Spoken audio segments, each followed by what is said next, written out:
Assalamu alaikum wa rahmatullahi wa barakatuh, and welcome to the Sacred Man Experience podcast. I am Imran Muhammad. Once again, here we speak about the journey of manhood through the lens of faith, how to be strong but also soft, how to lead but also to listen. Today's podcast title, The Silent Epidemic, Understanding the Male Suicide and Despair.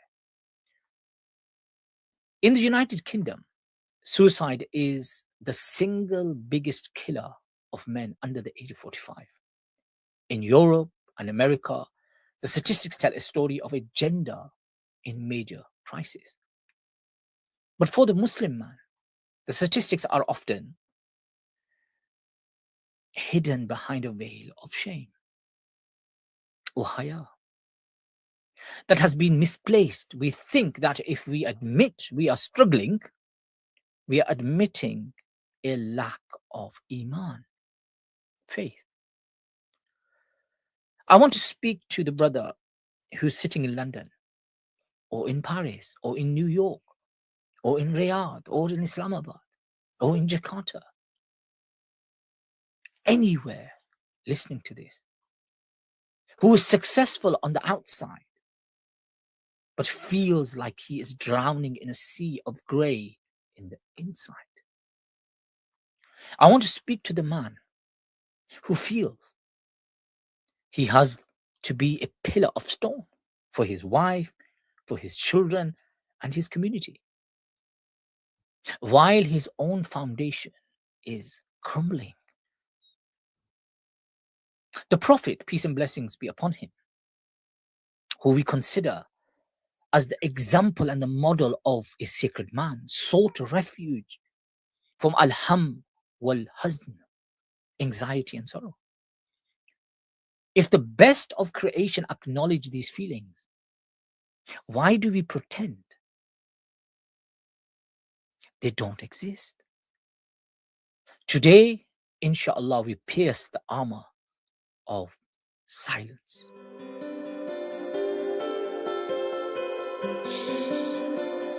The architecture of despair. Let's look at the mechanics of despair through the lens of behavioral coaching. Why do men reach a point where they feel there is no exit? It's often due to a cognitive distortion called delusion. When a man is under extreme pressure, may that be financial, marital, or spiritual, his brain begins to delete all resourceful states. He forgets the times he succeeded.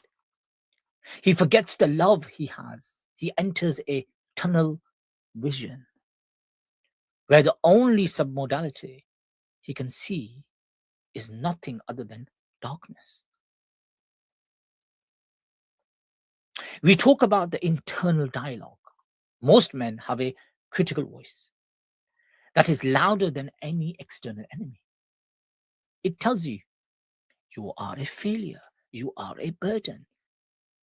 They would be better off without you. This is a linguistic virus.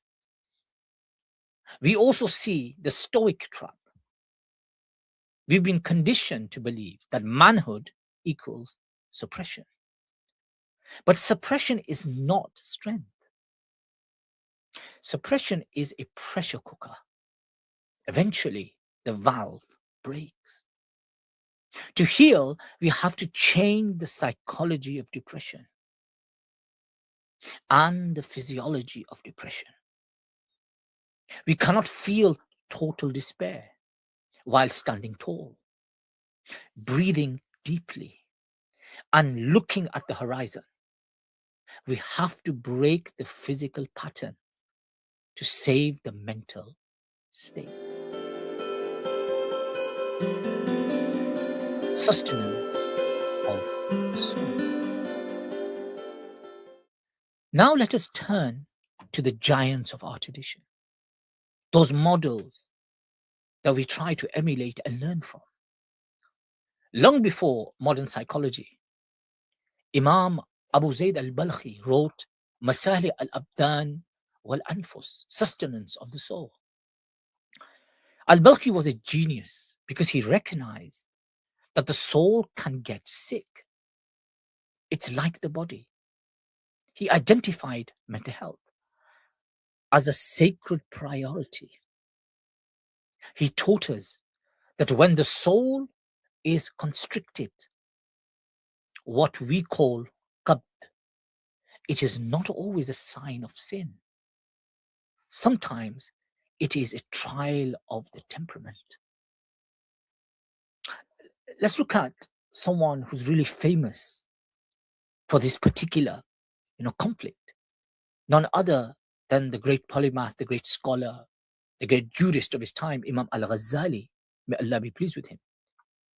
He reached the peak of academic and social success in the city of Baghdad. But he fell into a deep depression where he could not even speak. He had to leave everything to find his sacred center. The sacred man knows that his life is not his own to take. It is an amana, a trust from Allah. But Allah does not expect you to carry that trust alone. Despair is often a sign that we have relied too much on asbab, which is worldly means, and forgotten the musabbib, the creator of the means. In Islamic psychology, we use the concept of tawakkul, reliant trust. It doesn't mean the pain goes away. No. It means the pain is given a meaning. When pain has meaning, it becomes endurable. When pain is meaningless, it becomes suicidal. We must reconnect our suffering to the divine decree, to find the air to breathe again.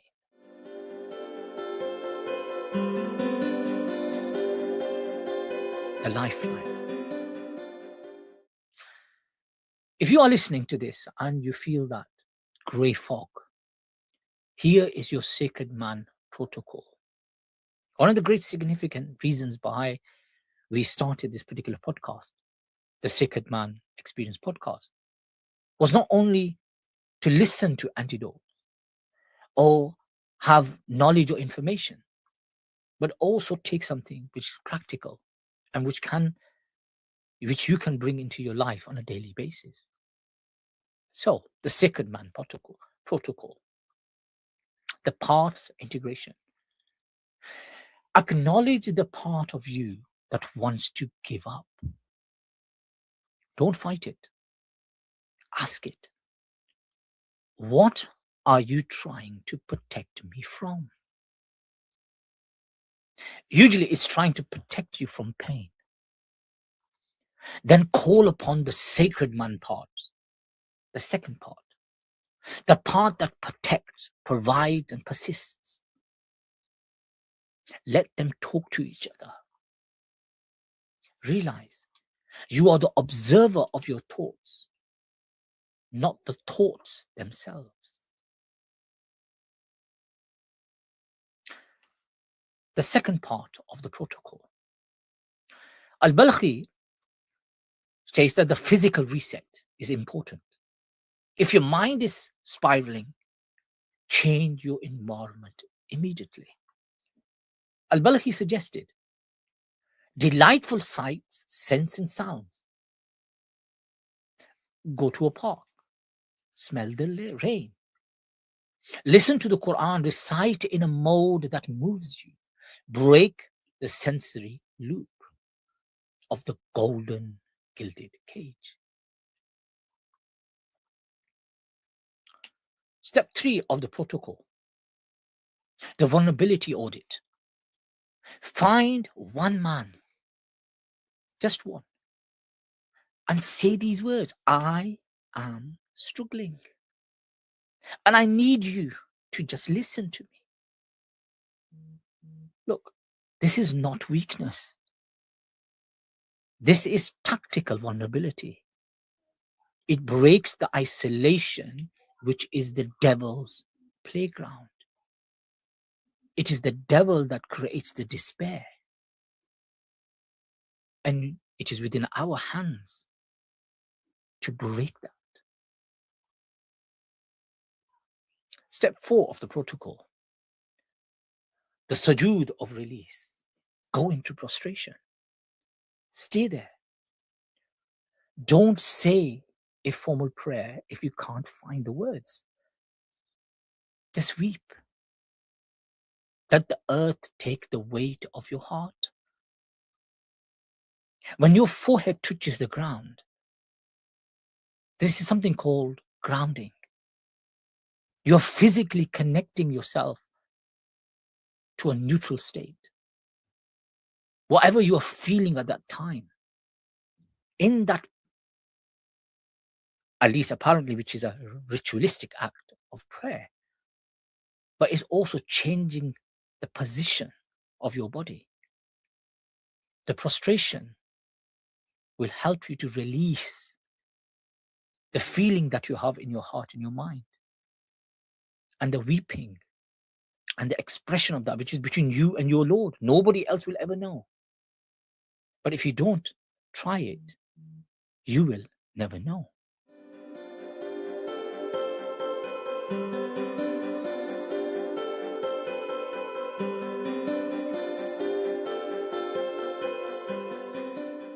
Brothers and sisters, the world is better with you in it. Your children need your presence, not just your provision. Your community needs your soul, not just your success. You are a sacred man. You were created by Al-Khaliq for a purpose that only you can fulfill. If the armor is too heavy, take it off for a moment. We are here to carry it with you. In the next episode, we're going to look back to the Father's shadow and understand how the men who raised us shaped the men we become and we have become, and how to heal the wounds they left behind. My beloveds, until then, stay grounded, stay connected, and remember, there is no shame in being human. Assalamu alaikum wa rahmatullahi